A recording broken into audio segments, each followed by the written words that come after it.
आजादी के 75 साल की 75 कहानियों में आज हम आपको बताएंगे एक ऐसे स्वतंत्रता सेनानी के बारे में जिसे हिंदू मुस्लिम एकता और जलियांवाला बाग के नायक के रूप में जाना जाता है।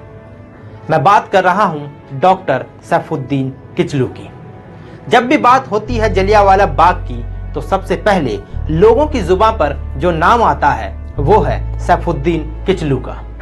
सैफुद्दीन किचलू के बारे में कहा जाता है कि वह स्वतंत्रता आंदोलन में पंजाब के इलाकों में सबसे ज्यादा सक्रिय रहने वाले नेताओं में से एक थे। डॉक्टर किचलू पेशे से एक वकील थे और हमेशा हिंदू मुस्लिम एकता की बात करते थे। जब अंग्रेजों की सरकार ने रोलेट एक्ट को पास किया तो उस कानून का विरोध भी सबसे पहले डॉक्टर किचलू ने ही किया था।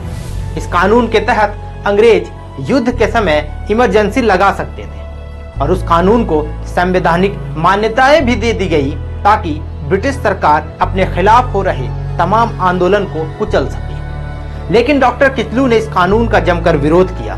सरकार के खिलाफ लोगों ने अहिंसक सत्याग्रह में भाग लिया, जहां सैफुद्दीन किचलू ने एक ऐसा भाषण दिया जिसको सुन वहां मौजूद तमाम लोगों में एक आग पैदा हुई जिसने अंग्रेजों के पसीने छुड़ा दिए।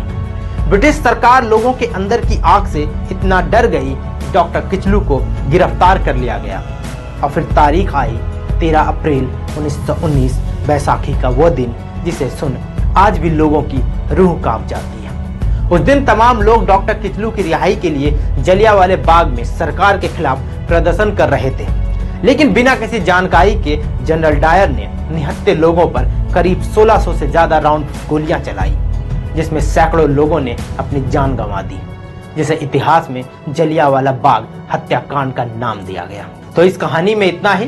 बाकी ऐसी कहानियों के लिए बने रहे मेरे साथ और देखते रहें जी मीडिया का डिजिटल प्लेटफॉर्म।